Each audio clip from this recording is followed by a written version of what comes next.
A whale's got a head and a tail. Moby Dick is attacking Captain Ahab's boat.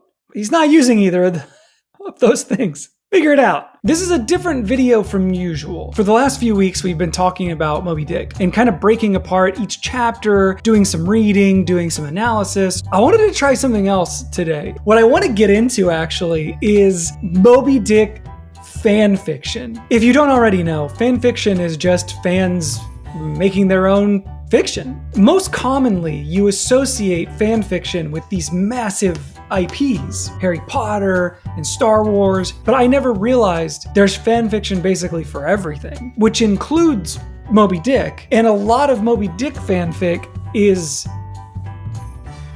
horny. Well, I went to Archive of Our Own. I pulled up just basically the top 20 Moby Dick fanfiction stories. I want to talk about these stories just a little bit. The first story that I read is called Tanewa. It's the beginning of Moby Dick from Queequeg's point of view. On the day of my birth, there was a great storm. 3 waka were lost, and my father, who is the Rangatira, or chief of our tribe, spent the night out on the beaches. He made sure that the other craft were up safe from the storm. The story goes really deep into Queequeg's mythology, and it does a lot of connecting the dots from stuff that Melville's told us about Queequeg. But then when we get to the part where Ishmael and Queequeg share the bed, the story takes a pivot, I would say. Honest need from an honest man, and I met it with a desire of my own. My Ishmael's hands and lips were clever, and he proved no innocent in the ways of men together.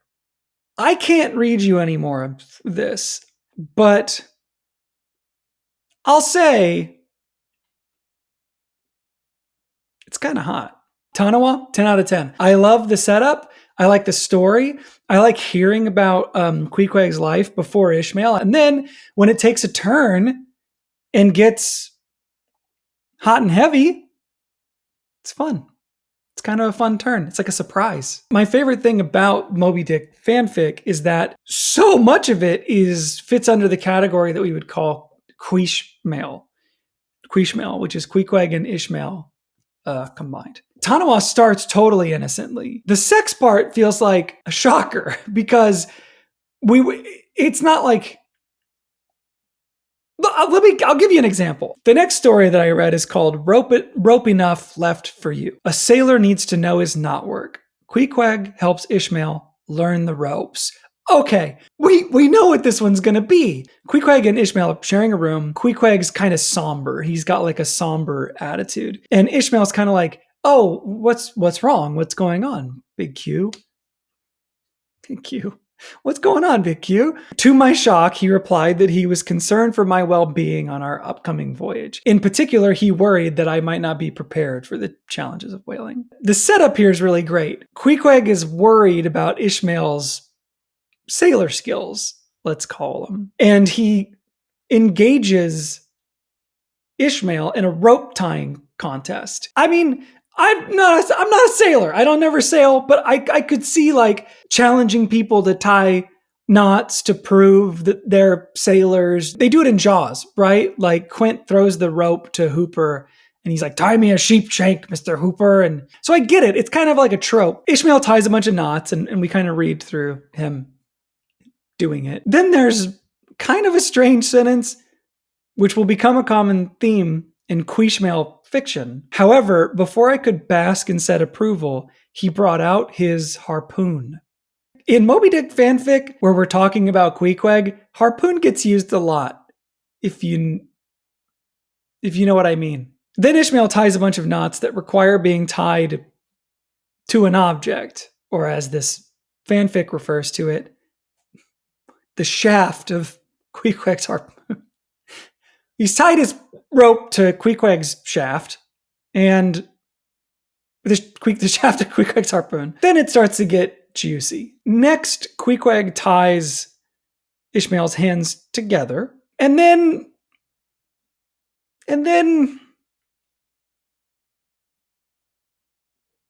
you know, rope enough left for you, 10 out of 10. It's a great sailor fantasy. Unlike Tanewa, which kind of takes a while to get warmed up and puts us in a situation where we're maybe got our guard down and then we get kind of horny. Rope enough left for you. We know what we're walking into right at the jump. We know there's going to be ropes and knots and all the stuff that includes. It just takes us straight there. And it's good. It's great. It's really fun. It's well written. And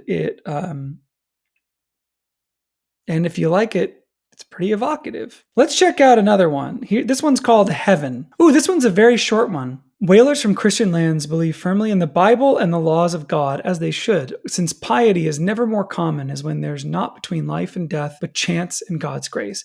It's a dope line. Who wrote this? This is really good. This one also, as you can imagine, features a Ishmael hookup, Ishmael partnership. It's kind of hard to capture that Melville voice, but this actually sounds pretty close. This is pretty good. The other thing that Heaven does that's really cool is it ties the eroticism and the horniness to the thematics of the book. As days went on, and as the captain and crew were all whipped further and further into madness and rage against nature, piety broke down. Piety broke down. The captain and the ship were crying out a challenge to God, and in the close sight of hell, men found heaven where they could. I think a really powerful theme in fanfic, and especially, erotic fanfic, is turning away from the pious, the conflict with your religion or external society or whatever, and the things that you really desire. What's cool about this is so much of Moby Dick is about Christianity and religion and faith and holding true to those things, or at least trying to examine them or understand them. The story that this fanfic gives us is saying, because these men charged against God in the way that they did, they lost their sense of religion and piousness because they had crusaded so far into the beyond. The deeper they get into desperation and fear and madness, the more their walls break down, the more their desires become open. It's a natural extension of the themes of Moby Dick, the book. And then, of course, we get the Ishmael payoff, but it's graphic. It's kind of funny because the story, and I don't want to pick on anyone because I think I'm a writer and writing is so difficult. And so I don't want to pick on anyone, but there is a funny thing that happens in this fanfic where it starts really strong as Melville's voice. And by the time we get to the end of it, it's feeling more fanficky and a lot more explicit. So I don't know, if you wrote Heaven, 10 out of 10. I love the thematic integration that you've done here. I think you could revisit maybe the last couple of paragraphs. Try to make them a little bit more tonally consistent with your first couple of paragraphs, which are really, really good. Just try to bring Melville's voice back around, but 10 out of 10. Just such a cool idea, such a cool way to do the theme. If you wrote Rope Enough left for you, I have no notes. I don't have any notes, actually. I think you've nailed it. You've got it nailed. I don't want to read all of these things because there's okay. This one's called Moby Dick-inspired. I've got to read that one. Ishmael recounts a decidedly different version of the tale of Ahab's first fateful encounter with the white. Wait a minute. Hang on a second. Is this what I think it is? There was a dark tale, they told, whispered from one sailor's hammock to the next and the next below decks in the Pequod after the lanterns had been snuffed for the night about Captain Ahab and the white whale. Captain Ahab suffered a terrible defeat, maimed and nearly slain by the legendary Moby Dick. Yeah, that's all we know. That's part of the book. We haven't met Captain Ahab yet in our read-along of Moby Dick, but he's got a peg leg. He got it chomped off by a whale. Known stuff. Known facts. No spoiler. He forsook? Is forsook a word? If it is, it's really cool. He then forsook his new young wife and son back in Nantucket in order to pursue a maniacal quest of revenge to destroy the white whale who bit off his leg once and for all. Yeah. So far, totally dialed. This is the version that is most widely accepted. It is not the only version to have ever passed the lips of a... What was his nature? Something altogether darker. That thing was desire, a pervert's desire to be sure, but a genuine heartfelt desire. He wanted the whale, not as a whaler wants the whale, but as a woman wants a man. Well, Moby Dick is attacking I can't read this to you. I can just maybe give you a summary. Moby Dick's attacking Captain Ahab's boat with a whale's got a head and a tail. Moby Dick is attacking Captain Ahab's boat. He's not using either of those things. Figure it out. Yeah, 1 out of 10. I wish I hadn't read that one. Well, no, hang on. I don't want to be rude, though. Let's take a look. Let's give it points for imagination. It doesn't need a frame, right? Like whoever wrote this could have just written it as what it is. But instead it's got this frame, which makes it seem like it's like a thing whispered below decks. And you could kind of see that, right? This guy's obsessed with the whale. You're frustrated. You've been sailing forever. You could see a bunch of sailors like, spinning up a tale about like, you know why he really wants the whale. It's not because he hates it, if you know what I mean. It's well written. I'll say it's well written. I don't want to read it again. 10 out of 10. Good writing, cool frame. Kind of gross. We can't end it on that one.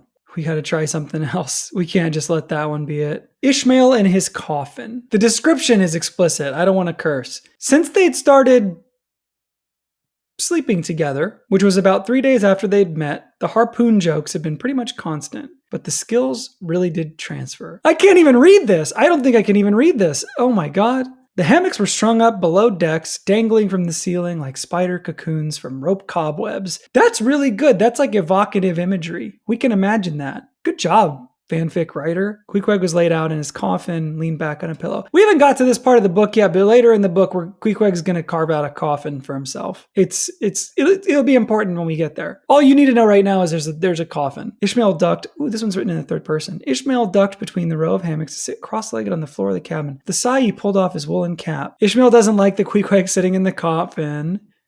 It's morbid. Queequeg says it's cozy. Ishmael's climbing into the coffin. They're in the coffin together now. Oh, there goes the shirt. Yeah, this one's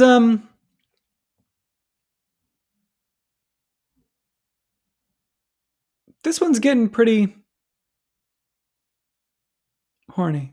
I like this little aside that's in here. Most of the sailors knew about them, though. If a sailor were to come in and climb into his hammock and see Queequeg folded around Ishmael and hear the noises Ishmael made, I'm acting like I'm 12 years old. He would not be terribly surprised. I like that this story takes like a moment to say, like, we knew those two like each other. And if they're not on deck and they're missing, we know what they're up to. I will say this fanfic writer has made the unfortunate decision to continue writing Queequeg's dialect, which is mildly racist. It does seem softened here. So credit where credit's due. So, 10 out of 10. This one's great too. Ishmael in his coffin. If I were giving notes, I would suggest, you rewrite the summary a little bit. Keep some mystery in the summary. I feel like I can't even read the summary on this video. Then the only other thing I would recommend if I were giving notes, you don't need Queequeg's accent. I think time has shown us that Melville didn't need to do that. We don't need to read it. So you could probably revise, get rid of the accent, make it a little less problematic. The idea of them being in the coffin together is actually really cute. And I also like the idea that the sailors know what's going on and they don't mind. So I think that's really cute. Obviously, I'm only reading the explicit ones. I think there's some really genuine efforts in here that are not also horny. But the point of fanfic is to write whatever you want. And if you want to write Queishmael fanfic, you should write it. I think this is great. The party fast to it. Whoa! Wait a minute. The harpooner and the school teacher are making eyes at each other again. Who is this written by? Is this written by the carpenter? Perhaps least egregious among his observations, often Starbuck twisted to glance at whatever moved in the corner of his vision, only to discover them in the act of flight. One day it might be Ishmael towing his harpooner below decks with fingers hooked into the top of his trousers, or Queequeg faultlessly descending the same stairs, blind backwards, and holding both of Ishmael's narrower wrists in one strong hand. This is great. This is about a guy who sees that Ishmael and Queequeg are romantically involved. There's so many chapters. Man, how long is this? 7,400 words. Wow, so this is pretty long, 7 chapters. I wonder if it gets like really explicit later. Let's find out. Oh,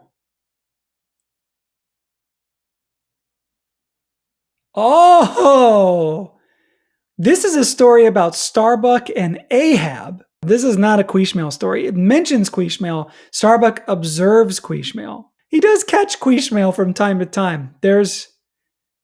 He does. You should read it. Yeah. This is a Starhab. This is a Starhab story. A-Buck? Starhab.